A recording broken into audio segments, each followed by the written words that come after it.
In your names, the email print tab is going to store the different email and print options that you want assigned to that particular individual or organization. From Setup and Names, we're going to edit a name and go to the Detail and then the Email Print tab. There are two things that are getting stored in the Email Print tab. If you're using email for doing your different forms of invoices or purchase orders or checks, there's an email section to identify the different email address used for this particular name on the list.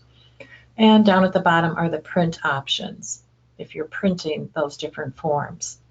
The tabs across the top identify the different forms that can be emailed. Invoices, statements, sales orders, purchase orders, checks, and receipts. These fields will vary depending upon which modules you own and are registered for CenterPoint. So in the email addresses, we'd want to identify the name that we're sending an email to and their email address. And on each one of the forms, for example, on Barry Jennings, we're going to be sending the invoices via email. On the email options, on each one you'll have a choice of no email or the send to, meaning that will be the name that will be on the send to. Send as a carbon copy, so this name would be in the carbon copy send to, or a blind carbon copy. And a blind carbon copy would be maybe for yourself if you wanted to receive an email for your own records on all of these different forms that you're sending out. So we've identified as the send to on the invoice.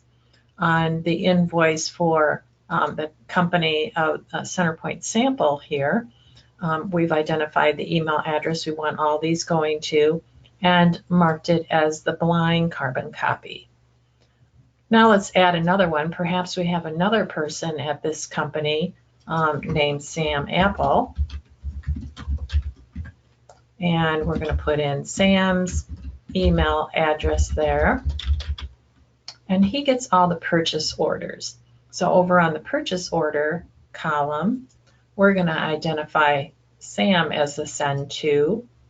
But we want a copy of that too. So over on purchase order for the same name we had for the invoice, we're also going to put the CP sample as the blind carbon copy on that particular form. So any forms that you are emailing, if you're using the ACH payments and you want to email an advice on that payment to the individual or organization, then you would fill out that you want the email sent to for that if you're using the ACH.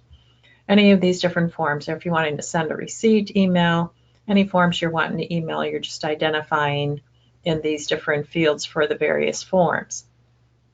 If you're not emailing, then you'll want to look at the print options. And if you're emailing, then you probably, like we are in the invoices, then print customer invoices would be set to no. You wouldn't want to print them, most likely.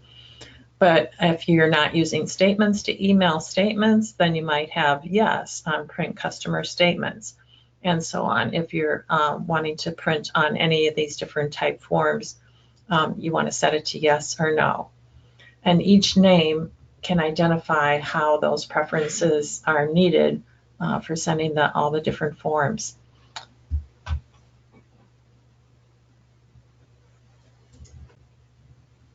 Once we have these details identified and we save, that will distinguish what you see when you bring up, like we'll bring up a customer invoice and select our name of all power. And now down at the bottom, the print button, it was selected as no for printing invoice, so it comes up with the red X. But the email comes up with the green check mark, identifying that this is going to email the invoice when we click Save. And if we click that button, we'll see what email addresses are getting used here. The two to Barry Jennings and the blind carbon copy, just CP sample. And you could go out and fill in the other information if needed. And that is how to use your email print options on your names.